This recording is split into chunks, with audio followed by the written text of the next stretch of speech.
Hello, hello, hello, one and all. Welcome back to Carnivore Scotty P. Just a short video, a brief video, if you would, to let people know that yes, I am still alive and kicking. I am still following a carnivorous way. Clarify that when I say carnivorous way, I try to work real hard at making sure I prioritize meat. Don't feel the fat, right? And it's pretty good. I think Dr. Ben Bickman, that's two of his things. Prioritize protein, and don't fear the fat, right? And so he has a third leg, but neither here nor there. I did a quick live yesterday and let people know, hey, I'm good, but lives show up in one place in your YouTube channel, and these videos show up right there on the screen. So I'm alive, I'm well, very busy. Went around, what I do, I messed around and I found a job. And so lots of demands with the job. And, you would expect that people would be honorable and have integrity. If you say you're going to work, then you need to be working. So I do a lot of that. Here of late, I've had a little bit of a hitch in that giddy up, so to speak, in that there's a young man in our community. I've spoken of him before, and spending a lot of time being the guardrails in his life. Kind of like when you go bowling, if you've been bowling, and you have young people with you, children or whatever, and you put the guardrails up. I've used them as an adult. I'm not a good bowler, but when you put the guardrails up, the bumpers, so you don't throw gutter balls. Right now, I am providing kind of like a bumper. A bumper capability in his life to keep him on a road and a path that will help him to get to a fuller maturity level. I'm not saying he's immature now, even though he is 19 and he has aspects of himself which are very immature. There are others that are wonderful, and he's a wonderful person, a wonderful human being. He has been given a rough start in life. So again, bumpers. His his main parental influence has been in the hospital on and off for this past year, and so he's been on his own. But he's got a good job. He's trying hard. He's fallen in love, so that leads him to a lot of decisions. We were all pretty much 19 and in love before. We we recall not making some of the best decisions. And so that's what I've been doing a lot of. That involves getting up at 5:30 in the morning to get him to work, pick him up from work, take him to go visit his grandpa, who was his parent, um, or is, getting him to get things done. He's got a few consequences he's dealing with. And in all of this, it isn't anything to do with me, but I tell you what, I am learning a lot. I'm learning a lot about myself. I came to carnivore because I was searching for a way to deal with the consequences of my poor diet choices and lack of exercise. Still not exercising. Diet's not great right now. Been under a little bit of stress, but all in all, it's better because I have changed some habits. My standard of eating uh, the standard American diet has changed. And with that, I have seen changes in my body. But more importantly, I've seen some changes in my mind and my mental acuity. And those who follow know I've had a pretty rough go with some fatty liver, a diagnosis for 3 years of portal vein hypertension. And the latest one was a diagnosis earlier this year of the formation or the beginnings of cirrhosis. Went through a lot of testing, imaging, really watched things, and I have to say that the um, diagnosis of cirrhosis has been removed, and I'm very happy about that. The fatty liver, still a little tinge of that. We're working on it. We'll get there. This past week hasn't been a great week, but we'll get there. And but I'm learning a lot. I'm learning a lot about things and decisions and consequences, right? And as I deal with this young man, I see that also. So just been working hard to get those things done. And we've been blessed to have our 4-year-old granddaughter spending the week with us. About 9 days, maybe 10 days. Depends on how you want to count it. 9, 10 days, mom and dad are on vacation. We get to be with her, and it is a pure joy 98% of the time. 2% of the time, 4-year-old. What are you going to do, right? What are you going to do? But she's a good little girl, and she's going to be a great young lady one day, and she makes my heart sing at times. And it's a great joy to have her here. Of course, when mom and dad come and pick her up and take her home, it'd be a happy-ish time too. It'd be bittersweet, to be honest with you. But we've had a good opportunity to bond, and she's done lots of good things, and we're having lots of good times and making memories. And right now, she's out shopping with Grandma Mimi. Boy, I tell you what, they have more names you shake a stick at for us grandparents. I mainly go by Papa, but she calls me Pops.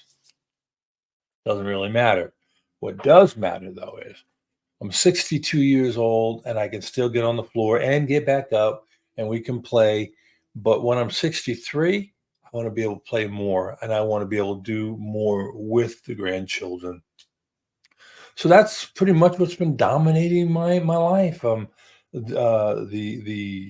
work with the young man and his father or his grandfather, my granddaughter, work, and I've been doing a lot of Bible study, really trying to get into the Word and get a better understanding of that, because really, for me, that is the ultimate model to follow, and I am really enjoying what I'm learning, and I'm really starting to see things, even at this late stage in the game with all the experience I have. I am seeing things that tie together like a thematic thread through the course of my life, where I can see where uh, the focus on myself, the focus on the I, the focus on my ego, has really led to some consequences that even when I was told it was going to happen, even when I said no, no, no, it won't happen to me, I fell into. Johnny Cash, I fell into a burning ring of fire. Yeah, that's life. Life is like a burning ring of fire, and you sometimes you walk into that snare willingly. It isn't like it was hidden by a lot of stuff. I walked into it willingly, and I let the most, or the weakest, I should say, the weakest excuses become the basis of my reasoning, right? And guess what? I messed around and found out. Isn't that how it is with us in general? If we can find just a little itty bitty something to put our vices, our habits, right? If we can just justify them, that's a little bit. We'll let that be the whole thing. And the truth is, a little doesn't work. A lot doesn't work. I like it when I've heard the other YouTube influencers talk about if something's a poison, it's a poison. Or say the dose makes the poison. How much of a bad thing's good? None of it.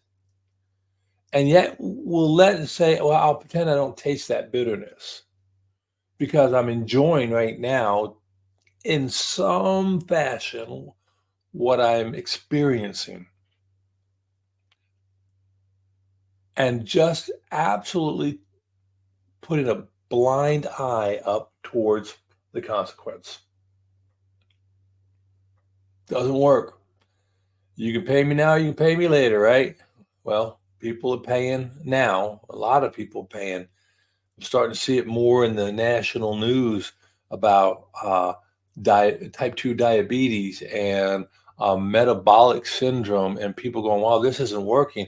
And how more and more stories of going into a low carb lifestyle is not only um, beneficial, but it has restorative capabilities and possibilities.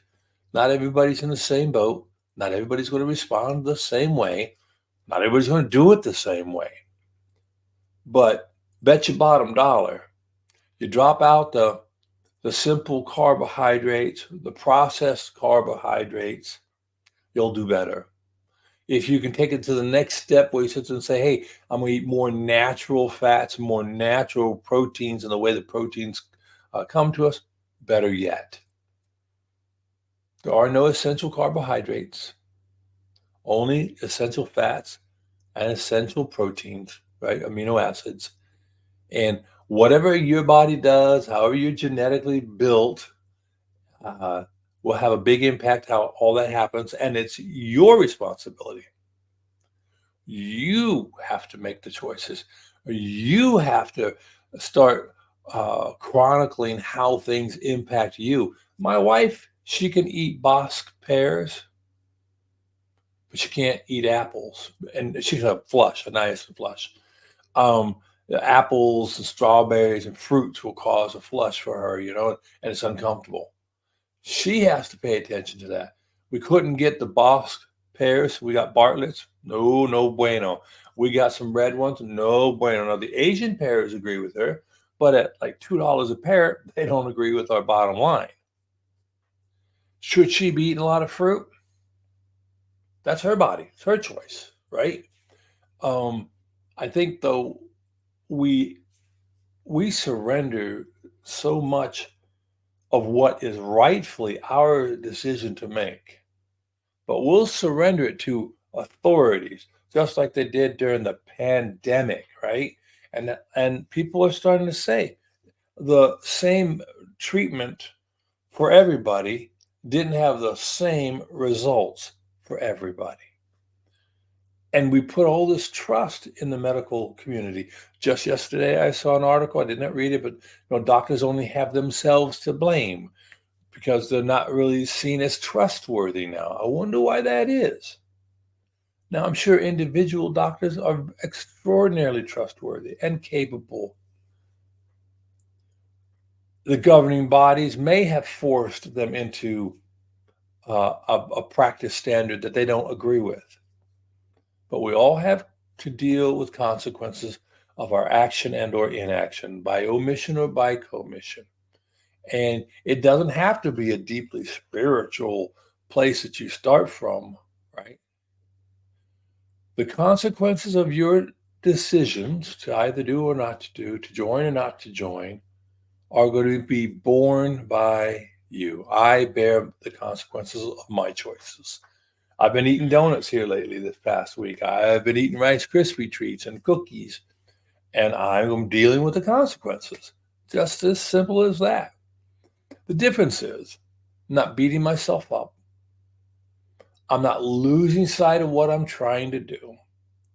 And I'm not letting it be an excuse to just chuck it and say, oh, heck with it. I'm going to go ahead and go back to that old unhealthy way. No, no, no, that's not how it is.